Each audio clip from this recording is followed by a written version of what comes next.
the negative 2/3 equals 3/4. And then I just have to undo this power, so I'm going to raise both sides. Remember, when I multiply, I want to get a 1 here, so I'm going to multiply by, or make it the reciprocal of this, so a negative 3/2. So I want to raise this to the negative 3/2 power. So that, and if you do that on the calculator, you'll see that x is about 1.15.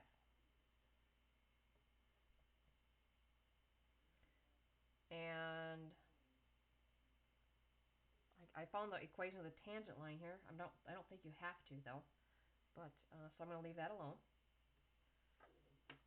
Okay, so mean value theorem is just getting the secant slope to equal the tangent line slope, and there's your 3 steps to get that process done. Oh, I better do that tangent line just in case it comes up in the homework. I didn't look. So let's find the equation of the tangent line.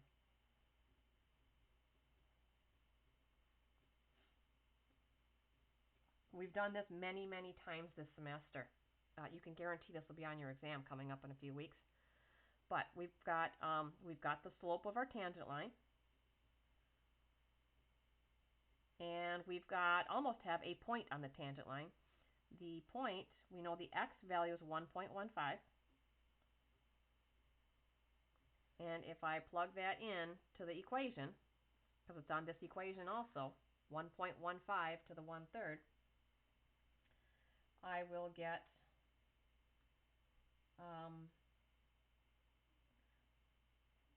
oh, I wrote the wrong one down. I lied. I looked in the wrong spot. This comes out 1.53. So that's what I get for not doing it on the calculator and just writing it down. 1.53. So this is 1.53. Now when I plug that back in, there's where my 1.15 is. They were so close to each other, I just grabbed the wrong one. So taking the x value, plugging it back into the original equation, gives me the y value. And then I'm ready for y equals mx plus b. I've got a y value of 1.15. I've got an m of 1/4, an x of 1.53 plus b. Doing the multiplying and subtracting, you get b equals 0.77.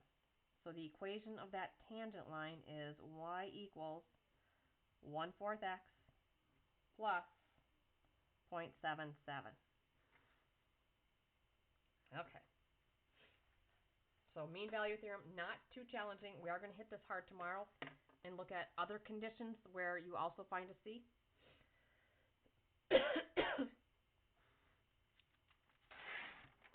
Okay, the second theorem today is called Rolle's theorem, and Rolle's theorem is used in the proof of the mean value theorem. We are not doing any more proofs, but we'll hit it just in case you need it for next year. And Rolle's theorem is pretty easy too, and it's kind of common sense. Rolle's theorem says between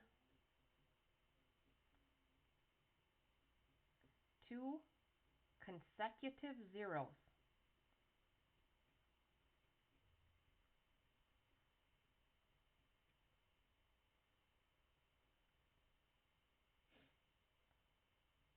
of function f, there is a place where the derivative equals 0. Those are my words for Rolle's theorem. So let me draw you a picture of it, and then I'll give you the conditions again. So what it's saying is if I've got a function that has at least two zeros. So let me say, let's go get one of those trig functions there. If I look, this one has 3 zeros, but if I look at two of them in a row, this 0 and this 0, those two consecutive zeros, somewhere on the graph there's a derivative of 0. And remember, derivatives being 0 happen at max and mins.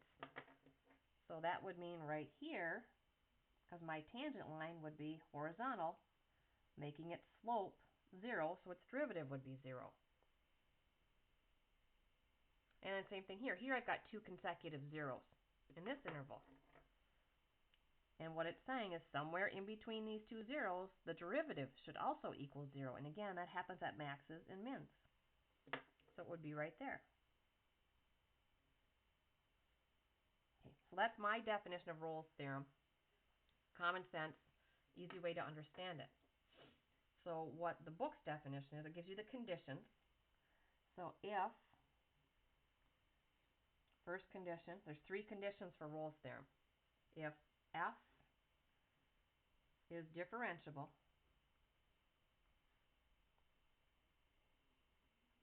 on the interval from a to b, so like if we consider this a to b, so that means all the way through here is differentiable, no cusps, no breaks in the graph. Well, that's coming up. F is continuous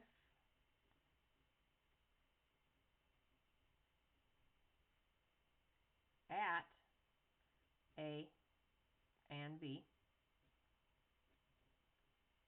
And third, if f of a equals 0 and f of b equals 0.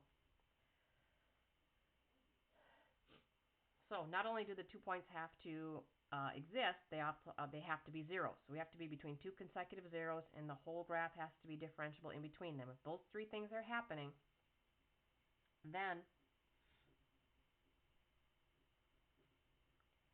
there is at least one value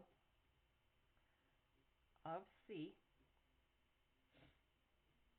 in that interval from a to b such that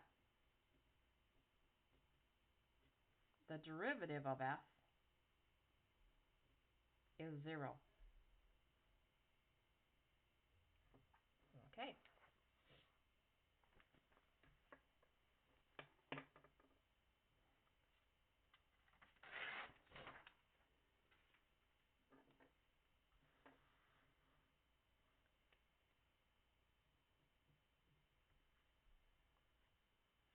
Let's see, we've got line 2, cross, where did I get this? Oh, right there. F of x equals x times the cosine of x.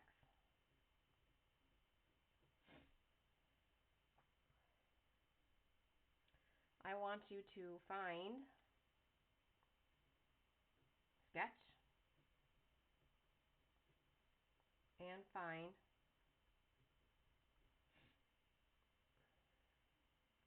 the first non-negative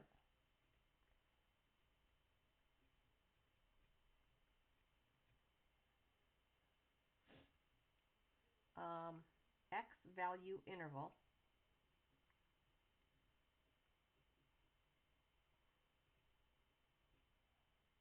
for Rolle's theorem.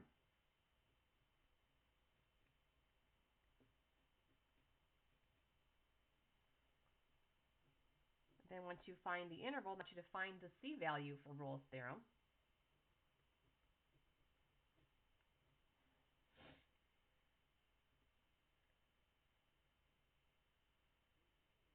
Okay, so I am going to go grab a calculator. Oh, I don't know. This thing even works, this big tank. Nope, I got nothing. I gotta run and grab a calculator. You'll be able to fast forward when I pick up that pen. Or when I pick up the pen, hit pause.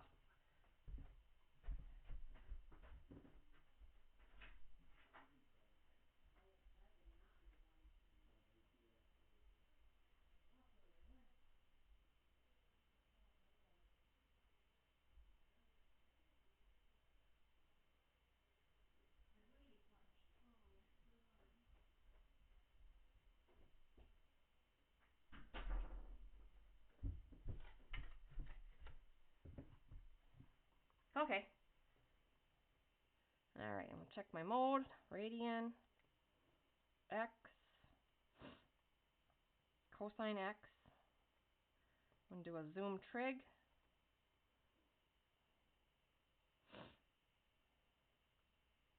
Okay, you can see there are a lot of zeros in this graph. Remember, trig takes you from negative 2 pi to positive 2 pi. But 1, 2, 3, 4, 5 zeros there. And what I asked for was the first non-negative x value interval. So we're looking at the one that starts here, probably at the origin, and here. So I first need to find those two x values. That'll be my a and my b in the Rolle's theorem interval, our definition. So sketch looks like this. Well, the part that I want anyway, that we want. Okay, we need to, well, that's probably 0. And then we got to find this 0. So I'm going to go to second, calc, looking for the 0. It says give me the left boundary, so I want to be above this one. Like there. Hit enter. Then the right boundary, so I'm going to get below it. Enter. Or it's my guess. I'm going to slide back closer to the 0. So the x value is 1.57. That must be pi over 2. Okay. So now I want to find, in this differentiable interval, I want to find where the derivative equals 0. So I would want to find that maximum value. If we did this algebraically, we would have one ugly trig equation because we do product rule here. And it would be, I think, near impossible for us to solve algebraically. So we are going to find this one on the calculator just by having it find that max. So I guess I better write down calc max. So second calc max. I need to get to the left side of that. Then I need to get to the right side and get back up there. So again, what I want is the x value here. I don't care what the y is. Rolle's theorem is all about the x value that's in that interval. And the x value is about 0.86. So x is about 0.86. And that's where the derivative equals 0. Yeah, I didn't even try to do it algebraically here.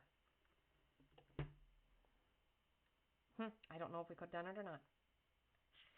I'm going to guess not. Okay, I think that's enough to get you started tomorrow. We're not going to hit this too hard. I'm going to tax you on this stuff. We are looking at doing, where did I put that? Right there.